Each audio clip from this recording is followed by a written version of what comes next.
Hey, it's Jazz at Red Panda Reads, and today I'm doing the bar and bookcase tag. I saw Nat at Nerdy Nat Reads do this tag, and I just thought it'd be a lot of fun, and that while discussing books that are inspired by cocktails, I myself would create a cocktail. So while we chat, I am going to be making the Purple Worm, which is a D&D inspired cocktail which has lots of fun flavours in and a bit of glitter for a bit of pizzazz to finish the whole thing. So let's get started. The first question is an old-fashioned, so a historical fiction book, and I am going to go for The Familiars by Stacey Halls. So this book was an incredible historical fiction about when women were burnt on the stake for supposedly being witches in the 1800s in Britain. And it follows a young woman who has married into a very rich family and is desperately trying to have a child for her husband, and then befriends someone who is accused of being a witch. And what I love about this story is you have two amazing young women fighting against the male patriarchy and being strong and determined and just wonderful. And I love the friendship which forms between the two main characters. I love the historical facts that it deals with, and it was just a gem of a book to read. Look what I've done to the rim of the glass. The next question is a sidecar, so a book with a strong supporting character. One of my favourite pairs of characters has to be Sam and Frodo in The Lord of the Rings. I've read The Fellowship, I didn't get through to the rest, but this is one case where I think the films may be better than the books, I'm going to say that. And the relationship between Sam and Frodo is absolutely gorgeous, and you know what, he is just a complete star. Despite everything, he keeps on going, and it's just incredible. The next question is A Manhattan, a book set in New York, and I really struggled with this one. And then I thought Watchman. So Watchman is a comic by Anna Moore, basically taking that normal trope of superheroes and powers and being worshipped by society and all that thing, and basically saying what would actually happen if people were made to be superheroes by society and then cut off and told that they no longer could be because people actually feared that they'd do more harm than good. And it explores this whole idea of a society where superheroes once existed and the effects of that initial fame on the mental health of these once superheroes, the way society views it, the politics, how politicians could utilise those powers of superheroes, though most of the people considered superheroes, they're just normal people who are good at fighting. And it's a very dark, did you see that? I think you did see that. It's a very dark, very good comic book, and I would highly recommend it. So next up is Bloody Mary, a book that scared you silly, and it has to be The Valley of Secrets by Shaman Hussey. I read this book when I was really young, and I just couldn't read it. It's about a young guy who finds out he's inherited this absolutely massive estate, and then he goes there and there is someone mysterious in the estate, and I just couldn't get past the first quarter of the book. I was terrified. This strange person in the house scared me, and I don't think it's supposed to be a scary book at all. I think it was quite a good book, but just scared me silly. So the next question is Espresso Martini, a book that kept you reading all night, and that has to be the book that I read last Tuesday, and I wouldn't let Rob sleep. I ended up being kicked out to another room, and it was The Binding by Bridget Collins. So this book is I'd almost call it magical realism, slight fantasy, mostly romance book. It is set in a universe where books are considered kind of evil and unholy, because the only way that books are made is by binding someone's memories to the book to create the story. So all books are people's memories, and when people's memories are bound, they no longer remember that part of their life, so all that is left is those books.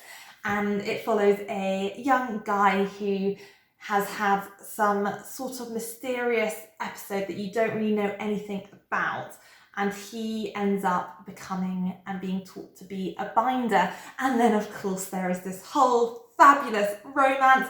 I mean, in my opinion, the whole book was so predictable. From about 30 pages in, I'd literally mapped out the whole read, but I could not put it down, and I cared so strongly about the two male protagonists who I just wanted to fall in love and be happy, and that was amazing. My only qualm with it is I felt really sorry for all of the female characters. They had such a rubbish time with it, but otherwise, fabulous book, could not put it down. I am really into my romance at the moment. Next up is Sazerac, a book that left you disorientated. And you may all laugh at me, but the amber spyglass and the supple knife. I just want to take a moment to say, oh my goodness, these colours match perfectly, and it's just so satisfying, and I hope you find it as satisfying as I do, because otherwise I've just wasted 12 seconds of your life. So much. I think you meet God at one point, I think there's an evil angel, there's some weird elephant things, a massive bird thing, and it's all just very surreal. And if you compare it to the first one, which is the Northern Lights, it's so...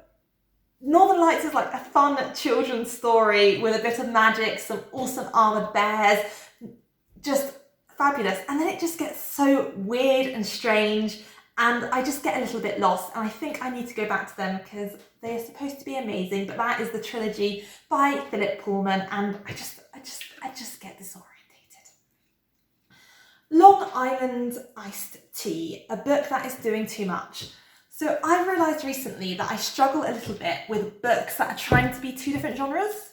For example, recently I read The Midnight Library by Matt Haig, and Matt Haig's non-fiction is incredible. Like, for my own mental health, his books have been amazing. But when he tries to combine kind of almost fantasy with self-help books in, for example, his newest book, The Midnight Library, it just didn't work for me.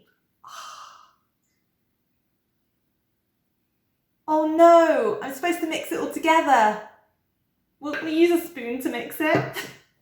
Have I put vodka in it? Silly.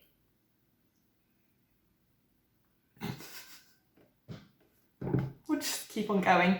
Okay, next up is Negroni, a book with a love triangle. I am not a massive love triangle fan, despite the fact I'm very into my romances at the moment. And so I'm just going to say The Hunger Games, and we'll leave it at that. A Bay Breeze, a book with light, chill, heartwarming vibes, and that has to be Sourdough by Robin Sloan.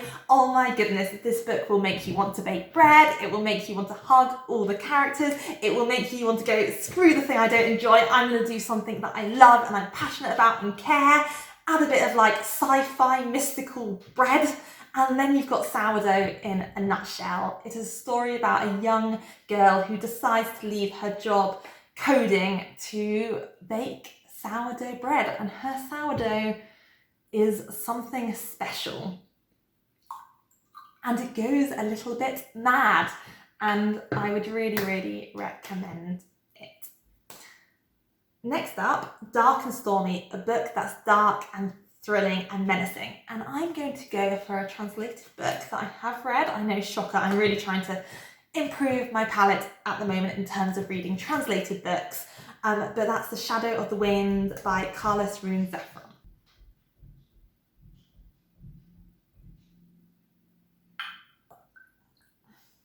Okay, The Shadow of the Wind is about a young boy, Daniel Pazaz.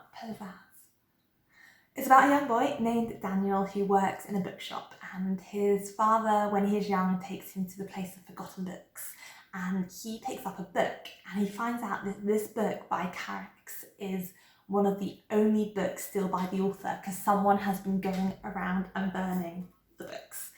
And it's a really dark and harrowing and beautifully written book. And you're also there walking the streets of Barcelona, storms, mist. It's just such an atmospheric read.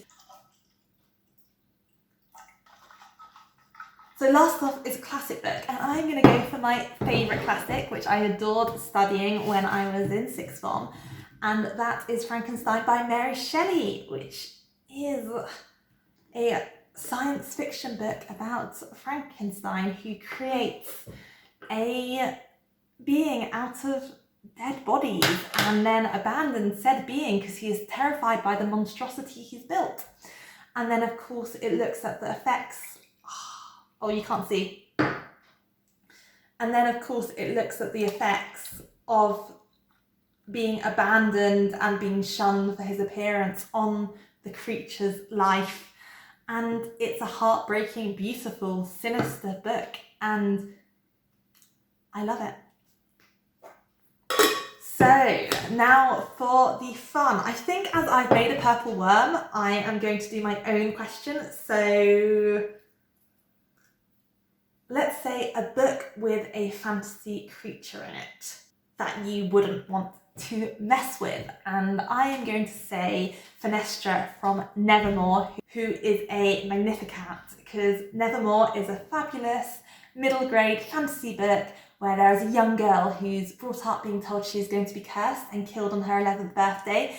And then she discovers that, well, she doesn't discover, she gets whisked away to the magic part of Nevermore to enter a society which requires trials to get into. There is now 3 books, it is fabulous, and she ends up living in this hotel with this very eccentric hotel owner called Jupiter North. And the manager of the hotel is a massive, fluffy, sinister, well, you wouldn't want to mess with cat called Fenestra, and she pretends she's really really harsh and doesn't really care about things, but actually she's just a little fluff ball inside, but she is also incredibly protective and you would not want to mess with Fenestra.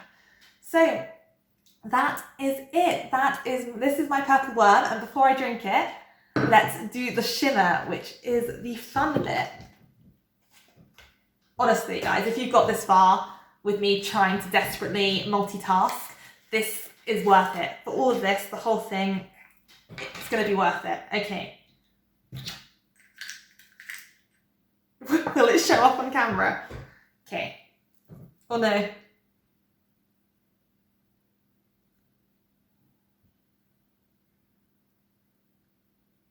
Okay. Can you see? It's like glowing. Glowing! Oh my god, okay, I think that does look magical on camera.